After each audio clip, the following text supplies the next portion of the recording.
भक्तों, भागवत गीता के 7वें अध्याय का नाम ज्ञान विज्ञान योग है। इस अध्याय में 30 श्लोक हैं।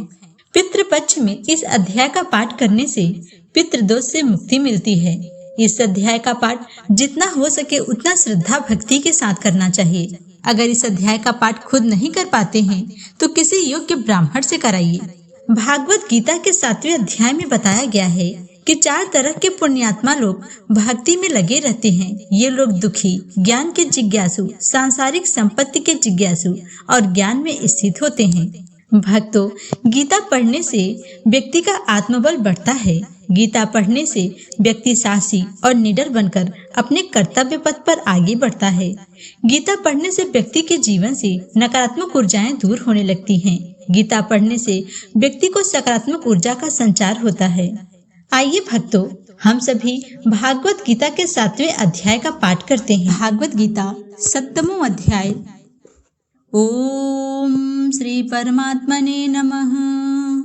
श्री भगवानुवाच मय्यासक्ति मनः पार्थ योगं युज्यन्मदाश्रयः असंशयं समग्रं मां यथा ज्ञायसि त्रिशृणु ज्ञानं तेऽहं सविज्ञानमिदं वक्ष्याम्यशेषतः यज्ज्ञात्वा नेह भूयोऽन्यज् ज्ञातमव्यमवस्यते मनुष्याणां सहस्रेषु कश्चिद्वत्तति सिद्धये यततामपि सिद्धानां कश्चिन्मां वेत्ति तत्त्वतः भूमिरापो नलो वायुः खं मनो बुद्धिरेव च अहंकार इति यं मे भिन्ना प्रकृतिरष्टधा अपरेयमितस्त्वन्यां प्रकृतिं वृद्धि मे परां जीवभूतां महाबाहो ययेदं धार्यते जगत् इत्यद्योनिति भूतानि सर्वाणीत्युपधारय अहं कृत्स्नयस्जगतः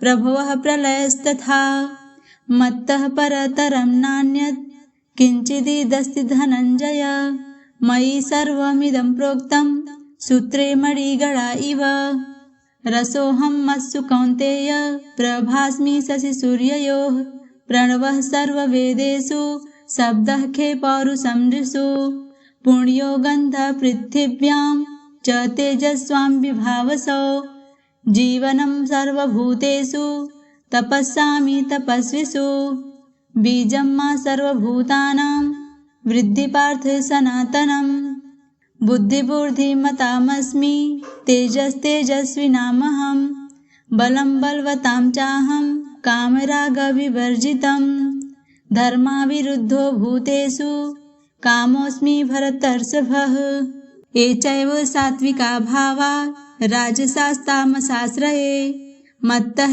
एवेति तान् वृद्धि न त्वहं तेषु ये मयि त्रिभिः गूढमये भार्वै रेभिः सर्वमिदं जगत् मोहितं नाभिजानाति मामेभ्यः परमव्ययम् दैवी हो सा गुणमयी मम माया दुर्त्ययया मामेव ये प्रपद्यन्ते मायामेतां तरन्ति ते न मां दुष्कृतिनो मूढाः प्रपद्यन्ते नराधमाः माययापहतज्ञाना आसुरं भावमाश्रिताः चतुर्विद्या भजन्ते मां जना सुकृतिनोऽर्जुनः आर्तो जिज्ञासुरर्थार्थी ज्ञानी च भरतर्षभ तेषां ज्ञानी नित्ययुक्ता एकभक्ति विशिष्यते प्रियो हि ज्ञानिनोत्यर्थ महं स च मम प्रियः उदारा सर्व एवैते ज्ञानी त्वात्मैव मे मतम् अस्थितः स हि युक्तामा मामेवानुत्तमां गतिं बहूनां जन्मनामन्ते ज्ञानवान् मां प्रपद्यते वासुदेव सर्वमिति स महात्मा सुदुर्लभः कामस्तस्थैर्हृतज्ञानः प्रपद्यन्तेऽन्यदेवताः तं नियममास्थाय प्रकृत्या नियता स्वया यो यां यां तनुं भक्तः श्रद्धयार्चितुमिच्छति तस्य तस्याचलां श्रद्धां तामेव विदधाम्यहं स तया श्रद्धया युक्तः तस्याराधनमीहते लभते च ततः कामन् यैव विहितान् हितान् अन्तवत्तु फलं तेषां तद्वत्यल्पमेधसां। देवान् देवयजो यान्ति मद्भक्ता यान्ति मामपि। अव्यक्तं व्यक्तिमापन्न मन्यन्ते माम बुद्धयः। परं भावमजानन्तो ममाव्ययन्मुत्तमम्। नाहं प्रकाशः सर्वस्य योगमाया समावृतः। मूढोऽयं नाभिजानाति लोको मामजमव्ययम्। वेदाहं समतीतानि वर्तमानानि चतुर्जनः। भविष्याणि च भूतानि मां तु वेद न कश्चन। इच्छाद्वेषसमुत्थेन द्वन्द्वमोहेन भारत। सर्वभूतानि सम्मोहं सर्गे यान्ति परन्तप। येषां त्वन्तगतं पापं जनानां पुण्यकर्मणां ते द्वन्द्वमोहनिर्मुक्ता भजन्ते मां दृढव्रता। जरामरणमोक्षाय मामाश्रित्य यतन्ति ये ते ब्रह्मा तद्विदुः कृष्णन् मध्यात्मं कर्म चाखिलम्। साधिभूताधिदैवं मां साधियज्ञं च ये विदुः प्रयाणे काले अपि च मां ते विदुर्युक्तचेतसः। ॐ श्री परमात्मने नमः। श्री भगवानुवाच मय्यासक्तिमनः पार्थ योगं युज्यन्मदाश्रयः। असंशयं समग्रं मां यथा ज्ञास्यसि शृणु। ज्ञानं तेऽहं सविज्ञानमिदं वक्ष्याम्यशेषतः। यज्ज्ञात्वा नेह भूयोऽन्यज् ज्ञातमव्यमवसिते। मनुष्याणां सहस्रेषु कश्चिद्वत्तसिद्धये यततामपि सिद्धानां कश्चिन्मां वेत्ति तत्त्वतः। भूमिरापो नलो वायुः खं मनो बुद्धिरेव च। अहंकार इति यं मे भिन्ना प्रकृतिरष्टधा। अपरेयमितस्त्वन्यां प्रकृतिं वृद्धि मे परां। जीवभूतां महाबाहो ययेदं धार्यते जगत्। इत्यद्योनिति भूतानि सर्वाणीत्युपधारय। अहं कृत्स्नयस्जगतः प्रभवः प्रलयस्तथा। मत्तः परतरं नान्यत् किञ्चिदस्ति धनञ्जय। मयि सर्वमिदं प्रोक्तं सूत्रे मणिगणा इव। रसोऽहं मत्सु कौन्तेय प्रभास्मि शशिसूर्ययोः। प्रणवः सर्ववेदेषु शब्दः खे पौरुषं नृषु। पुण्यो गन्धः पृथिव्यां च तेजस्वां विभावसौ। जीवनं सर्वभूतेषु तपस्यामि तपस्विषु। बीजं मा सर्वभूतानां वृद्धि पार्थ सनातनम्। बुद्धिबुद्धिमतामस्मि तेजस्तेजस्विनामहं।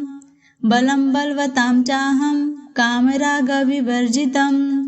धर्माविरुद्धो भूतेषु कामोऽस्मि भरतर्षभः। ये चैव सात्विका भावा राजसास्तामसाश्रये। मत्तः एवेति तान् वृद्धि न त्वहं तेषु ये मयि। त्रिभिः गूढमये भार्वै रेभिः सर्वमिदं जगत्। मोहितं नाभिजानाति मामेभ्यः परमव्ययम्। दैवी हो सा गुणमयी मम माया दुर्त्ययया। मामेव ये प्रपद्यन्ते मायामेतां तरन्ति ते। न मां दुष्कृतिनो मूढाः प्रपद्यन्ते नराधमाः। माययापहतज्ञाना आसुरं भावमाश्रिताः। चतुर्विद्या भजन्ते मां जना सुकृतिनोऽर्जुनः। आर्तो जिज्ञासुरर्थार्थी ज्ञानी च भरतर्षभ। तेषां ज्ञानी नित्ययुक्ता एकभक्ति विशिष्यते। प्रियो हि ज्ञानिनोत्यर्थ महं स च मम प्रियः।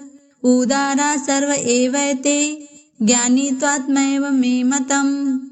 अस्थितः स हि युक्तामा मामेवानुत्तमां गतिम्। बहूनां जन्मनामन्ते ज्ञानवान् मां प्रपद्यते। वासुदेव सर्वमिति स महात्मा सुदुर्लभः। कामस्तस्थैर्हृतज्ञानः प्रपद्यन्तेऽन्यदेवताः।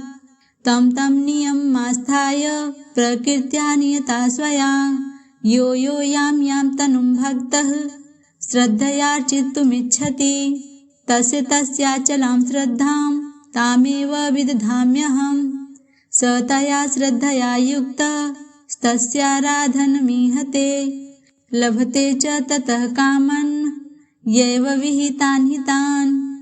अन्तवत्तु फलं तेषां तद्वत्यल्पमेधसाम्। देवान् देवयजो यान्ति मद्भक्ता यान्ति मामपि।